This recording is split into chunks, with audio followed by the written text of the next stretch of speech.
4 और सीट पर कांग्रेस ने कर डाला धमाका। जी हां, बीजेपी के छूटे पसीने। इस वक्त की खास रिपोर्ट है, ध्यान से इस वीडियो को देखिएगा। कमेंट करके जरूर बताइएगा कि हरियाणा में इस वक्त 10 में से किस पार्टी को कितनी सीट आती हुई नजर आ रही है। ज्यादा से ज्यादा कमेंट करें, क्योंकि आपके कमेंट सर्वे के आधार पर तो पिक किए जाते हैं। बड़े बड़े नेता भी आपके कमेंट चेक करते हैं। ज्यादा से ज्यादा साफ साफ शब्दों में कमेंट करें। सबसे पहले आपको बता दें कि राजनीतिक विश्लेषक मानते हैं कि रोहतक, सोनीपत, कुरुक्षेत्र और सिरसा, इन सीटों पर इंडिया गठबंधन के तौर पर कांग्रेस मजबूत है, जीत की दावेदार है, एज में है, इस वक्त यानी बढ़त में है। लेकिन 4 और ऐसी सीटें हैं जहां कांग्रेस पार्टी ने भी नहीं सोचा था कि यहां पर वे अच्छा परफॉर्म करने की सोच सकते हैं। अब 4 और सीटों पर कड़ी टक्कर भारतीय जनता पार्टी को देने का कार्य कर रहे हैं। आपको याद है कि जब चुनाव शुरू हुए थे उस समय लग रहा था कि 10 में से 7-8 सीटें तो बीजेपी ऐसे ही निकाल लेगी, केवल 1-2 सीटों पर ही मुकाबला होगा।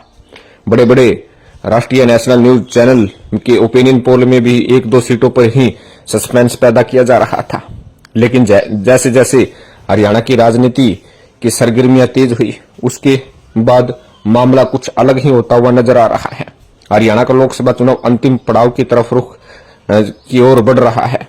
लेकिन एक बात तय है कि अब भारतीय जनता पार्टी को कई लोकसभा सीटों पर पसीना आ चुका है। 1-2 सीटों को छोड़कर बाकी करीब 8 सीटों पर भारतीय जनता पार्टी जो है अड़बड़ाई हुई है।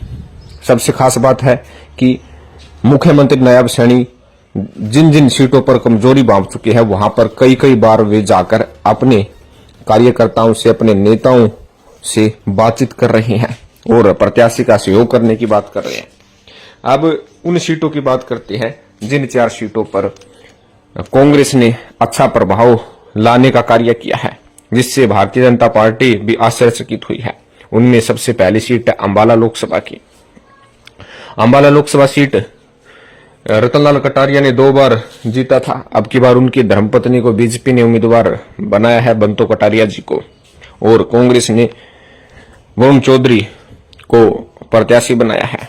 लेकिन चुनाव से पहले लग रहा था कि अंबाला सीट तो बीजेपी आराम से निकाल लेगी, लेकिन वरुण मुलाना ने यहां पर अच्छा खासा प्रभाव किया है। मैनेजमेंट अभी तक उनका सही सेट बैठा है।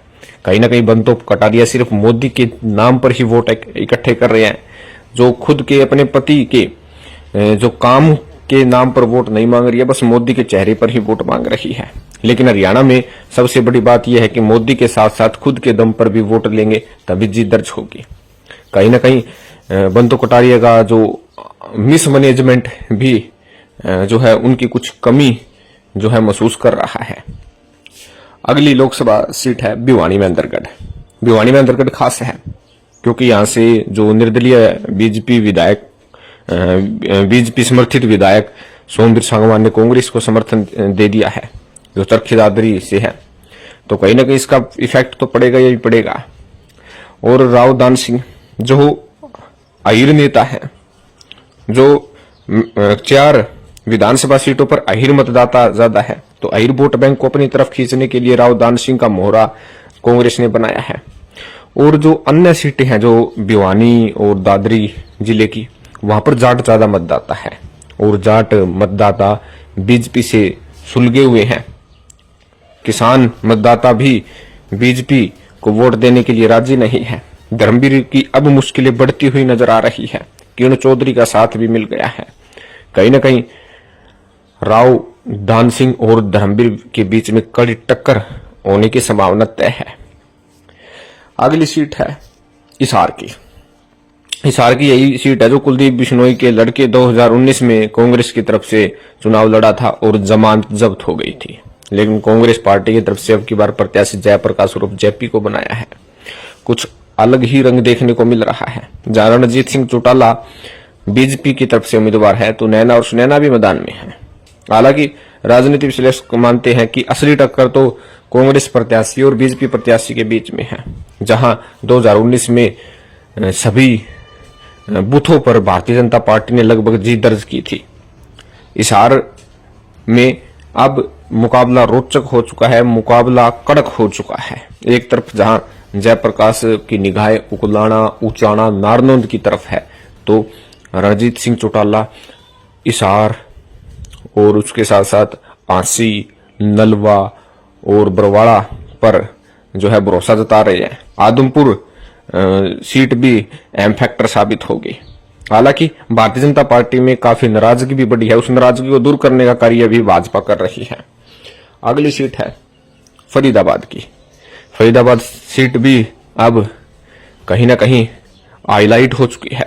फरीदाबाद में किशन पाल गुर्जर का जो विरोध हुआ है, जो बीजेपी के ही पूर्व विधायक अपने ही प्रत्याशी का विरोध कर रहे हैं, कांग्रेस के प्रत्याशी को समर्थन दे रहे हैं, कहीं ना कहीं इससे आप अंदाजा लगा सकते हैं कि फरीदाबाद में आखिर क्या चल रहा है।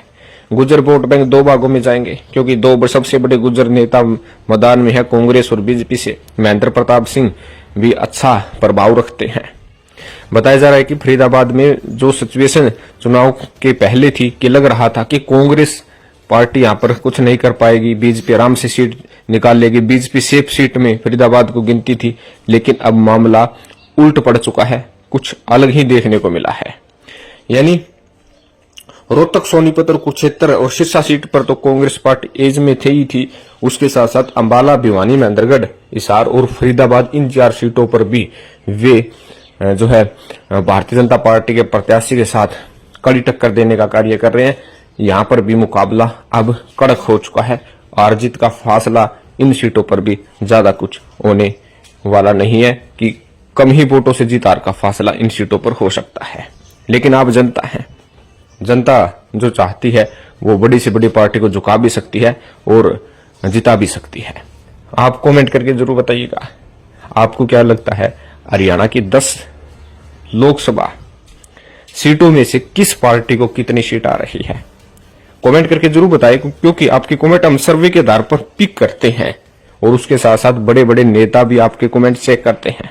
ज्यादा से ज्यादा साफ साफ शब्दों में कमेंट करें। धन्यवाद। जय हिंद।